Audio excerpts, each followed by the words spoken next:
Should we compete कि पहली बारी में 100 हुए थे, मैं 110 करके दिखाऊंगा? बिल्कुल नहीं। मैंने किसी पर क्यों थंबिंग मेजॉरिटी से आप लगातार जीत रहे हैं? क्यों आज 20 से ज्यादा राज्यों में एनडीए की सरकार है? भरोसा किया ना आप पे? भरोसा किया ना? अरे बहुत अच्छी बात है, भरोसा किया ना आप पे। अब भरोसे पे खरे नहीं उतरेंगे तो सवाल तो उठेंगे ना। भरोसे का नाम ही मोदी है और मोदी के नेतृत्व में 22 लाख लोगों का जीवन खराब कर दिया। भरोसे का नाम मोदी है। 22 लाख लोगों का जीवन खराब करके खड़े हैं आप यहाँ पर। आप बच्चों को मूर्ख बनाते हैं, बच्चों को मूर्ख बनाने का काम करते हैं। केजरीवाल के जीवन छोड़ रखा है। भाजपा के जो नेता पेपर लीक में पकड़े गए वो कौन सी जेल में? जेल का नाम बताओ, जेल का नाम बताओ। कौन से बिहार में थे शायद आम आदमी पार्टी के बिहार जिसमें दारू बेचने के चक्कर में आपके बिहार जेल में थे भाई आम आदमी पार्टी के। आपके शिक्षा मंत्री, आपके श्रम मंत्री, आपके मुख्यमंत्री धनंजय गिरि बिहार जेल में थे। धनंजय गिरि जी सुनिए एक मिनट, मैं भी बोल लूं? एक मिनट, तभी आज केजरीवाल सीएम नहीं है, रेखा गुप्ता सीएम है। चोरी से, मैडम चोरी से हटाया, चोरी से हटाया इन्होंने। तभी आज राहुल गांधी प्रधानमंत्री नहीं है, नरेंद्र मोदी प्रधानमंत्री है। तभी अखिलेश यादव मुख्यमंत्री नहीं है उत्तर प्रदेश के, योगी जी मुख्यमंत्री हैं। भरोसा किया है तो सवाल भी होंगे। मैं आपको बिल्कुल कह रहा हूं, इस देश में मैं इसे राष्ट्रद्रोह मानता हूं। युवाओं के भविष्य के साथ खिलवाड़ नहीं होने दिया जाएगा।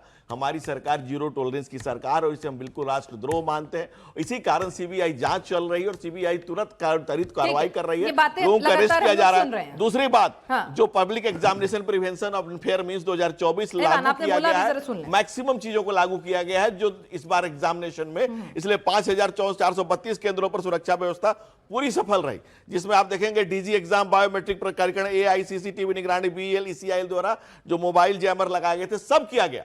बावजूद उसके लीकेज हुए, इससे हम इनकार नहीं करते और उस लीकेज को फुल प्रूफ किया जाएगा।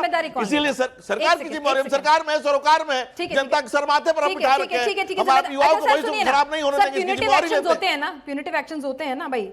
अगर आप कुछ गलती करेंगे, आपके पार्टी अध्यक्ष आपको डांटेंगे भी, है ना, पनिशमेंट भी होती है, सब कुछ होता है, अलग अलग तरह के होते हैं, सस्पेंशन से लेके सारी चीज। अब राहुल गांधी कह रहे हैं भाई कुछ तो एक्शन करिए ना किसी के खिलाफ। जो अरेस्टिंग हो रही है वो क्या है? अच्छा, जो अरेस्टिंग हो रही है, जो समाज की किंग पिन तक पहुंचा जा रहा है, जो अंतिम आदमी तक पहुंचा जा रहा है, जो इस तरह के कॉन्स्पिरेटर उतना पहुंचा जा रहा है। आप ही बता दीजिए कि यहाँ पर एक सवाल, एक नेचुरल, पहले क्या होता था, अगर हादसा होता है तो मंत्री नैतिक आधार पर भी, है ना, हम शास्त्री जी को भी देखा है, रेल मंत्री जब थे, नैतिक आधार पर तुरंत इस्तीफा दे दिया जाता था। भाई एक बार हुआ, चलिए ठीक है, आपने मान लिया 2024 में हुआ, आपने करेक्टिव मेजर्स लिया। अगर दोबारा हो रहा है, आप ही की मिनिस्ट्री में हो रहा है, तो विपक्ष को ये मौका ही क्यों देना सवाल उठाने का? पिनाज आपकी बात बिल्कुल ठीक है। ये हैरत की बात है कि भारतीय लोकतंत्र में 1963-64 में कभी इस्तीफा दिया होगा, उसके बाद से आज तक कोई उदाहरण नहीं है। अगर उदाहरण दिया जाता है तो शास्त्री जी का उदाहरण दिया जाता है, उसके बाद किसी मंत्री ने नैतिक जिम्मेदारी लेके कोई लिया तो गया होगा। नहीं, एक सेकंड, उन्होंने खुद दिया था। उन्होंने तो दिया था, चलिए वो वक्त नहीं रहा, वो नेता नहीं रहे, लेकिन लिया तो होगा। मैं उस डिटेल में जाना नहीं चाहता, पहली बात।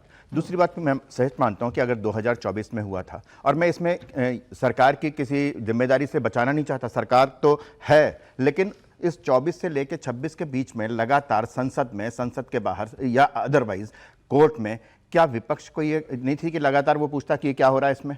जब ये सारे अपॉइंटमेंट हो रहे थे तब उन्होंने संसद में आवाज उठाई।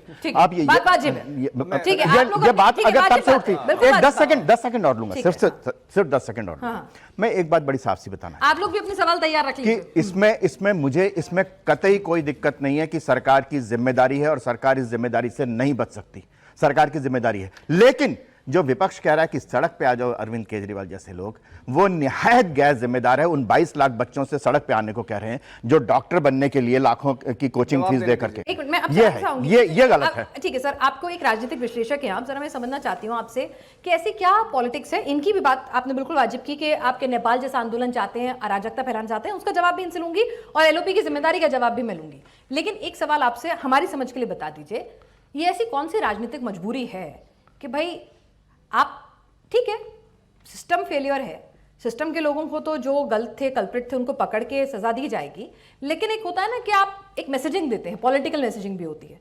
आप विपक्ष को मौका ही क्यों दे रहे हैं कहने का कि भाई शिक्षा मंत्री को हटाया जाए?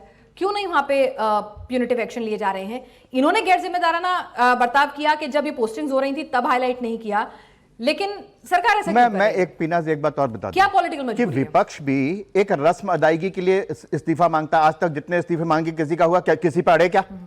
ये रस्म अदायगी कर दी उन्होंने भी अपनी छुट्टी कर ली, अपनी छुट्टी कर ली कि हमने इस्तीफा। ये सिर्फ दिखाना चाहते हैं। और सबसे इंपॉर्टेंट बात, एक छोटी सी बात और बता दूं, यहाँ पे ये कह रहे थे विवेक साइलस, कह रहे थे समाजवादी पार्टी के समय में ना पेपर लीक होने की जरूरत नहीं पड़ती थी।